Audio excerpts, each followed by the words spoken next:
Welcome to our unique financial channel. On this channel, we create spreadsheets and run actual numbers for you.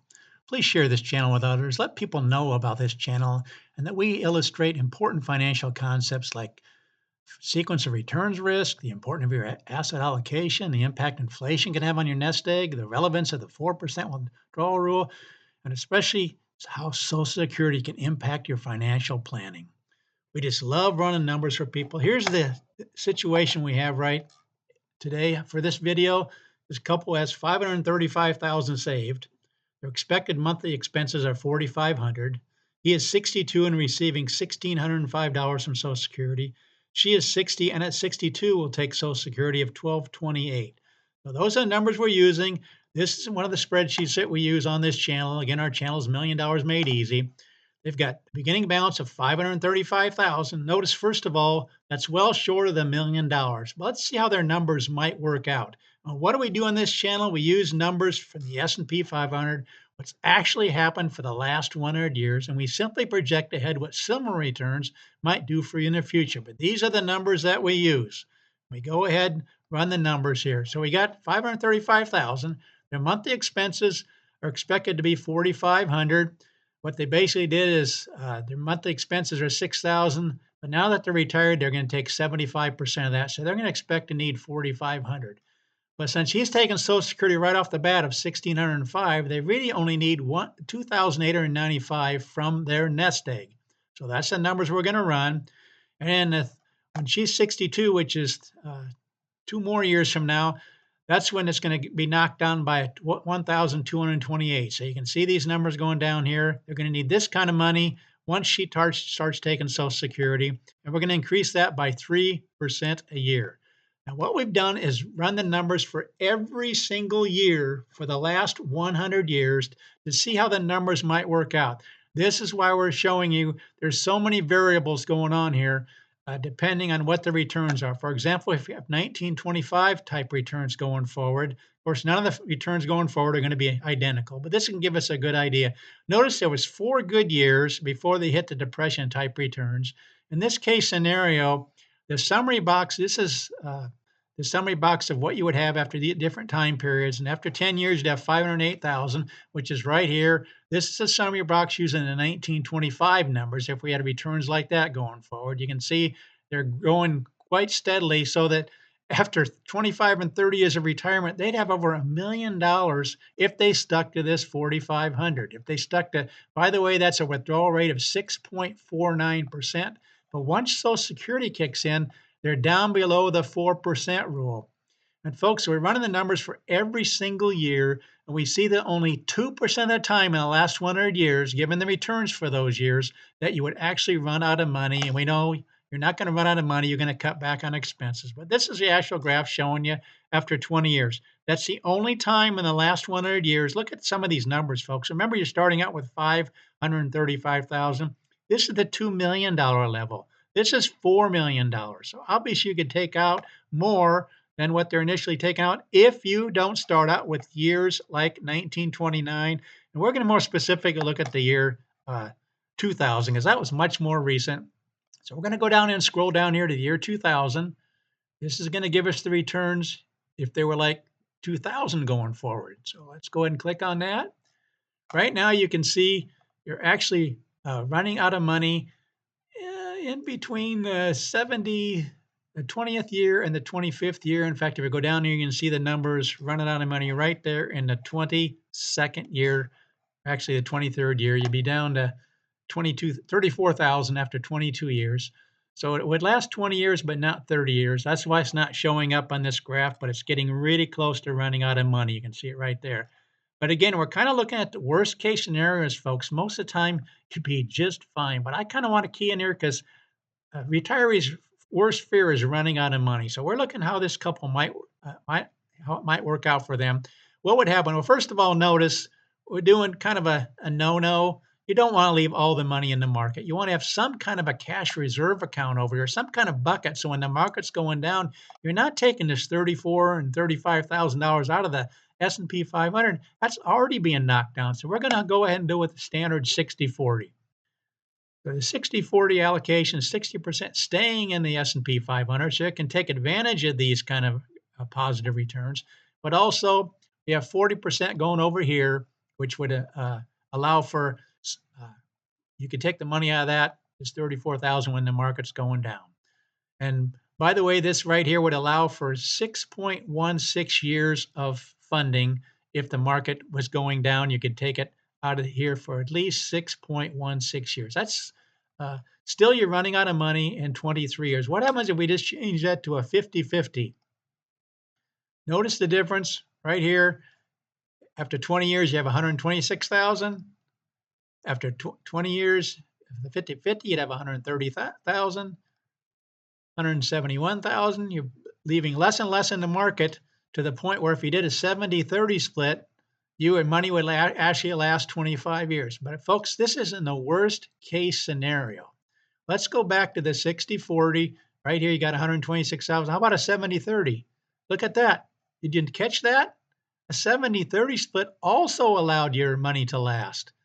Let's see, we went 70/30. That was 41,000. But if we go with the 70/30 split, your money actually lasts 25 years to the point. Again, we're looking at the worst case scenario, one of the worst case scenarios in the last 100 years.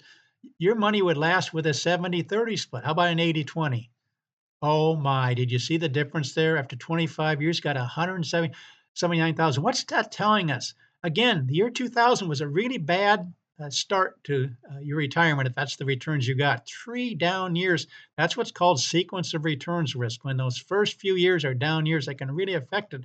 But look at this, folks, just by going with an 80/20 split, which would allow you to have 3 years of reserves.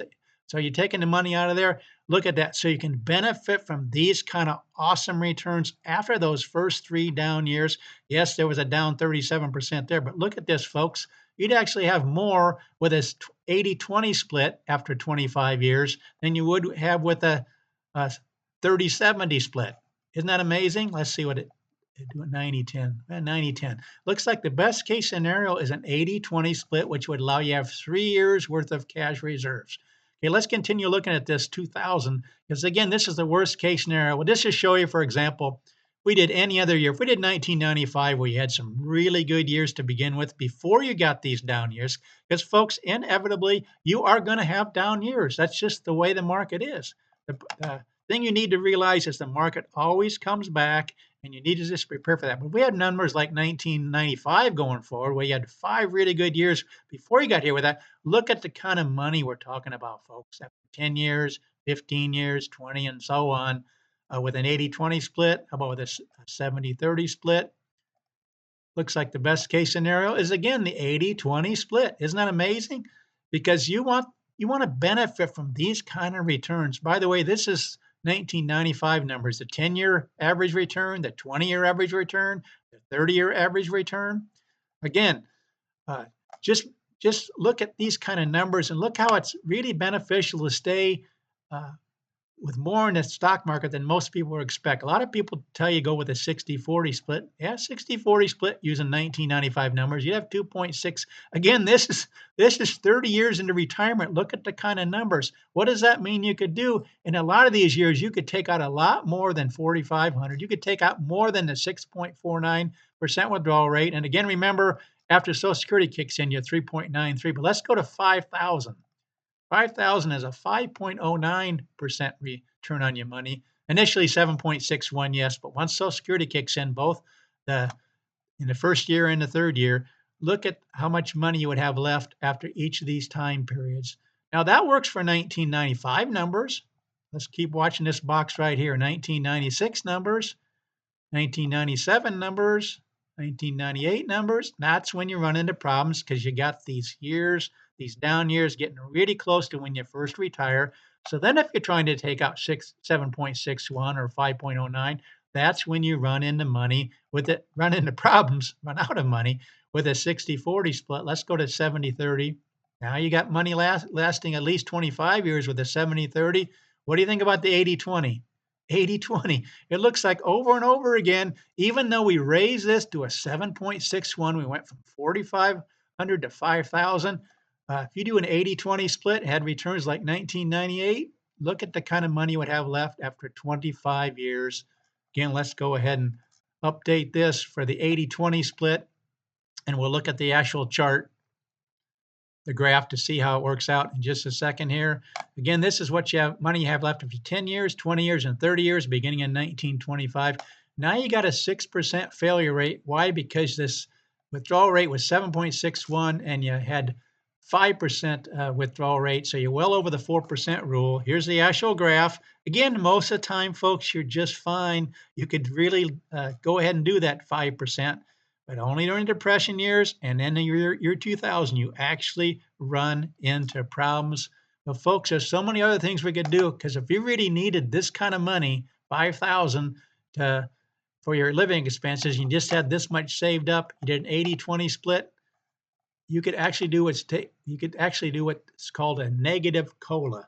Again, what I want to show you is the problem years we were having in 1999, where you're running out of money. You see the reds right here. The year 2000, you see the reds right there. 2001, after 20 years, you're down to 27,000. Again, it might be kind of iffy.